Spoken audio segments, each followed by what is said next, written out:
Hey, it's Debbie Siebers. Welcome to my webisode. Today I'm with my dear friend Amanda, and she's going to show us how to cook up one of her favorite vegan, gluten-free recipes.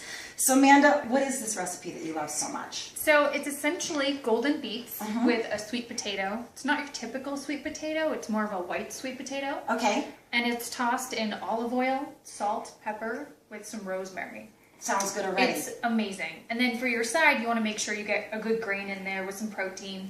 So I've got quinoa here. Excellent. And we'll mix it with some spices. Good. And then a side of sauteed spinach in garlic and olive oil. That sounds delicious. Yes, and you get all of the ingredients, are organic, fresh, because you want to make sure you get all of the good nutrients. And speaking of the ingredients, so make sure you have all the ingredients, and if you don't, just pause and get the list, because I'll have that available for you, okay? So why don't we just get started and show us at least, because I don't think I've ever seen anything like this. I know you said this is a golden beet. Yes. But check it out. If I saw this in a grocery store, it would kind of scare me. It would intimidate me. Oh, it's very daunting. I mean, when you go into the vegetable section, there's so many vegetables that are sitting there, and you have no idea what to do with them. You have no idea. I mean, first of all, I know you got to clean these bad boys because there's a lot of gunk around here. But that's organic. That's organic. Shop organic whenever you can. So obviously we're going to clean them up. And then how do you just go about chopping that up? Yeah, I will show you. I'll go through the steps so that you know how to clean it, you know how to bake it, and make it tasty. Sounds good. Let's get started on that. Okay, what's the first step? Okay. So walk me through this. First step is you want to rinse the beets off just in the sink. Right. Get all of this dirt that's on the corners up here off. It's nasty. It's nasty. You probably want to get one of those things. Can you just get one of those things and scrub it off too? Well, here's what we're going to do. This is kind of a trick that I learned along the way. We're going to boil some hot water over here. Okay. And cut off the beet at the root because this is something you don't really want to eat. It doesn't look like it. No. And then you take the beet and you put it in the boiling water. And you put it in the boiling water for 2 minutes, and it kind of takes off the dirt up here. Smart. But we're going to peel these anyway. Okay. So all this stuff, you don't want to eat that. Right. But because it's going to be nice and warm and hot, it'll be super easy to peel. Okay, good. Yeah. Good. So to start, we'll just cut the top off. That knife is a heavy duty one. Yeah. Talking about. It's really good to have a good knife. Be careful with that knife. Oh my gosh. Yep, so you just cut them up. I'm learning so much because I don't really cook. I really don't. I need to get into it more. And I have started to go more gluten-free, so I'm excited about this recipe. I really am. And they're so... Ooh, you don't want to do that. You don't want it to go in the sink. They're so good for you, though, and I you know. get them at restaurants, and people just don't know how to prepare them. I always order the beet salad. Anytime it's on the menu, I love it. Oh, it's so good. Yeah. Okay, so now we're going to put it in the boiling water. Okay. Plop them in there. Plop them in. And how long do you boil those again? 2 minutes. Okay, 2 minutes. That's it. Yep. High boil, crazy boiling water. Boiling water. Okay, good. Now what? What do we do next? Okay, so once that is done, then we'll peel it off. And for now, we can take this sweet potato here. I always thought the sweet potatoes were orange. See, there's different kinds of sweet potatoes. Okay. And if you're trying to not eat a lot of sugar, I really recommend this one. Okay. Because it doesn't have as much sugar. You still have all the potassium and all the good nutrients. Okay, good to know. Did you know that? I didn't know that. Isn't it nice learning new things? I love learning new things. So I like to keep the skin on because that's where a lot of the nutrients are. Okay. But there's Opposite of the golden beets. Yes. Okay. Yes. But there's always little divots that you want to just cut out or use your... Well, just like you would a regular potato. Exactly. Okay. So that's good. Yeah. So we'll do that. And then once you get all these little yucky pieces off, we'll cut it and put it into our nifty little bowl over here before we put the spices on it.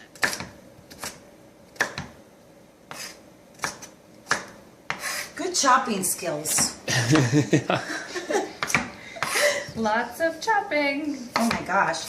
I was wondering if they're going to be real big chunks or little chunks, Yeah.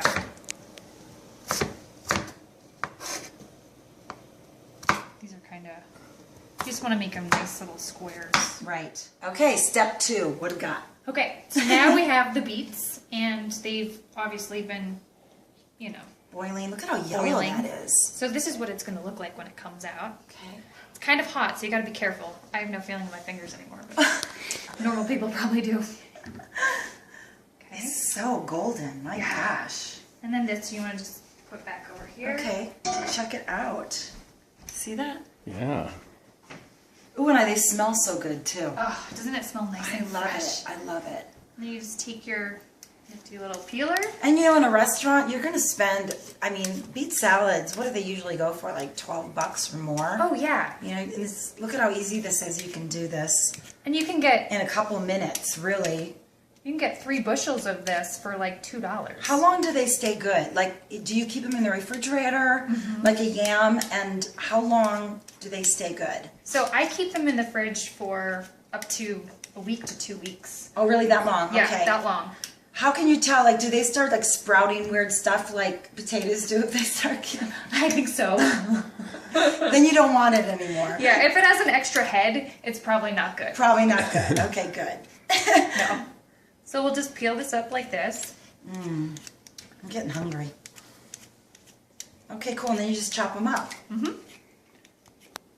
And again, you're going to chop them up like in small little cubes. Yeah, so what we're going to do is chop them up like the same size as the sweet potatoes here. Perfect.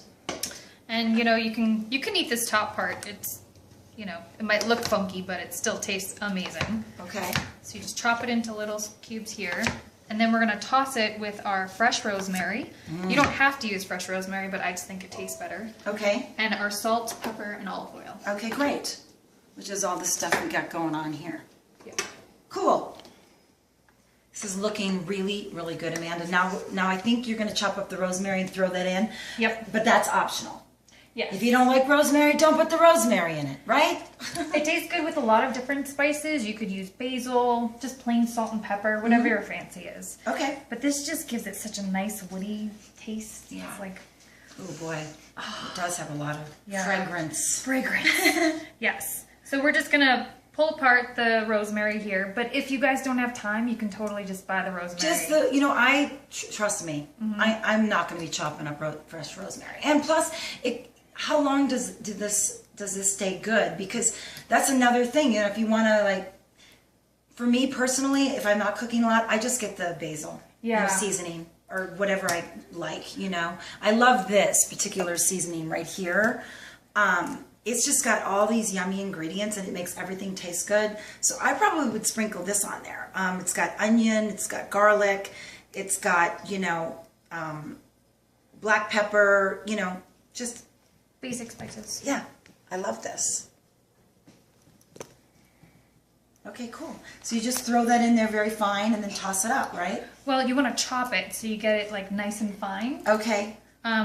And then once we do that, you know, we'll chop it into little pieces, toss it with the sweet potatoes and the golden beets, and then we'll put a little bit of olive oil, salt and pepper, put it on a baking sheet. Okay. And you bake it for 45 minutes to an hour. So what's great is while it's baking, you can work on the other ingredients, so by the time it's done, you've got this awesome meal here. Sounds good. What's really good about it too is it's a meal that lasts for days. You can eat it cold, you can eat it warm, you can put it on a salad. It's just a really good dish that you can mix and match. And I love that. Yeah. You know, and prepare ahead, you know, that way you have these healthy options in your refrigerator. You know, that's a good tip. I mean, I have a desk job and I sit on my butt all day long. Yeah. And so it's really hard for me to find things that I can eat. But what's great about this is I put it in a small container and I can eat it Monday through Friday. That's great. That's really important for a lot of people. Yeah. Yeah, because they always hear these excuses. You know, I go to work and I can't help but eat unhealthy. But there's always options. I mean, there's like these little insulated coolers that you could just stick a little ice pack in there and you can bring your healthy snacks and foods with you to the office. You know, really there's always a solution. Okay, so now when you're done with your rosemary, you just want to sprinkle it on. Sprinkle it on. You can use whatever, if you want it extra spicy or not spicy, well, it's not really spicy, but with extra flavor, then you can use as much rosemary as you want. Put some pepper on there. Sprinkle some salt. Yeah, a little sea salt. A little dab will do ya. And then toss with olive oil. I love olive oil. It's so good for you. It really is. It's that good fat you got to get in your diet. Let's face it, you got to get the good fats in. Absolutely. Yeah. And then we get the first in. And just toss it up. It's so easy. And, you know, it really is. I mean, what does it take, like 5 minutes to prepare? Oh yeah. It's nothing at all. That's it. And then 5 minutes. All you're gonna do is throw it on a baking sheet and you're done. That's it.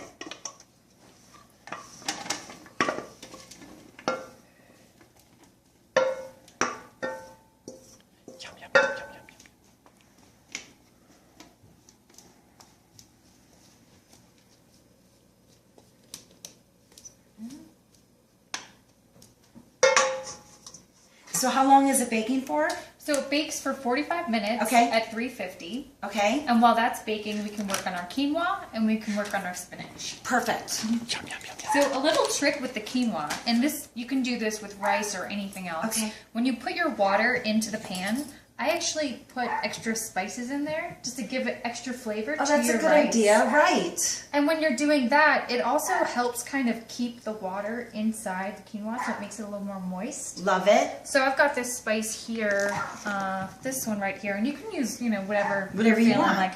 But it's a good Italian seasoning spice. Sounds good to me. I love quinoa. And there's so many different varieties. I didn't know there's wet red, there's rainbow, there's right? There's like different kinds. And really it's the best whole grain. I just love it. So you get the water in here. Okay. Then you take your spices and you can kind of just see whatever you feel like putting in there. And we'll just do a small batch, but I recommend doing a big batch and then just you just pick on it all week. Mm-hmm. Right. And then you boil the water. Okay. This is just yummy. I mean, who isn't talking about quinoa these days, right? It's quinoa and kale, right? And so how long does that cook? So that will cook for maybe 20 minutes. All right. And basically you just want to keep an eye on it. And then as soon as the water is absorbed, that's when you know your quinoa is done. Okay. So you want to make sure to stir it up and then look on the bottom if there's any liquid. Just keep watching it. Yeah, because you don't want it to stick at the bottom. That's not fun. Yeah. So then while that's going, what's the third step? So the third step is our spinach here. And what we're going to do is cut up this garlic clove here into little slices. And it's so easy. Spinach cooks in like 2 seconds. It does. It's really fast. And so once this is cut up into slices, you cook this with olive oil in a saute pan for like 3 minutes. On a high heat, right? Yep, to get it nice and golden and to get the pan nice and warm. And then you'll take the spinach, throw it in the pan, and cook it for literally like 3 to 5 minutes. Yeah, so you really wait like until the quinoa is almost done. Yeah. And then do your spinach. This is the last step for sure. Okay, cool.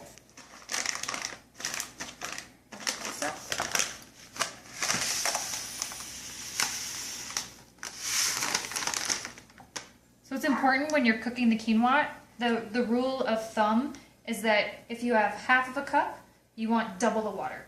So you want 1 cup of water. Honestly, that is so good to know. I mean, these little simple things you think that everybody knows. I don't. I always just kind of guesstimate, and it never comes out right. Yeah, so just double it. Double it.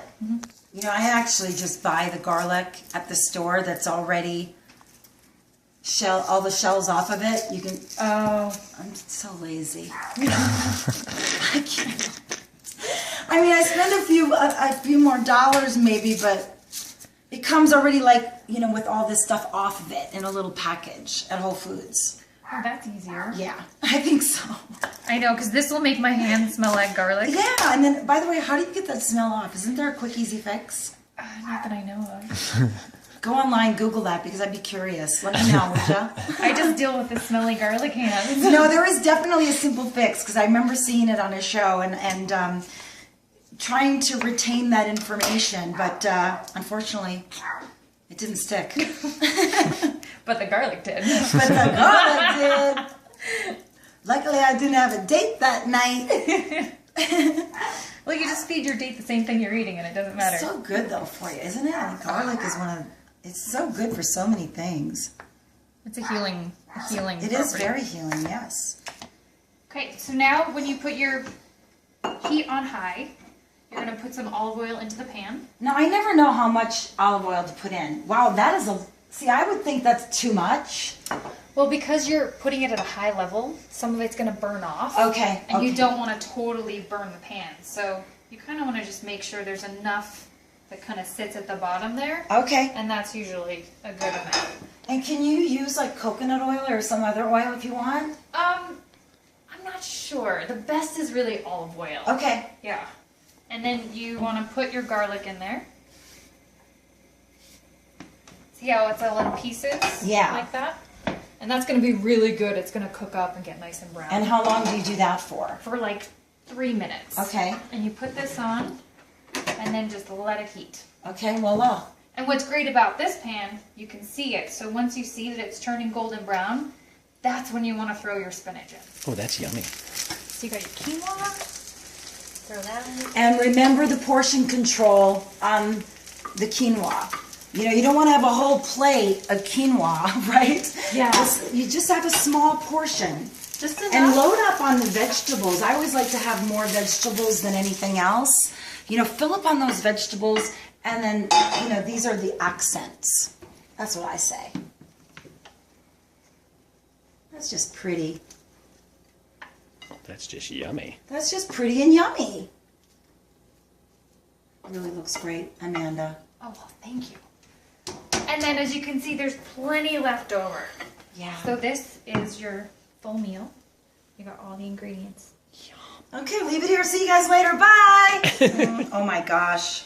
See, I got to learn how to do this stuff more because this is how I love to eat. I just don't like to take the time to do it, you know?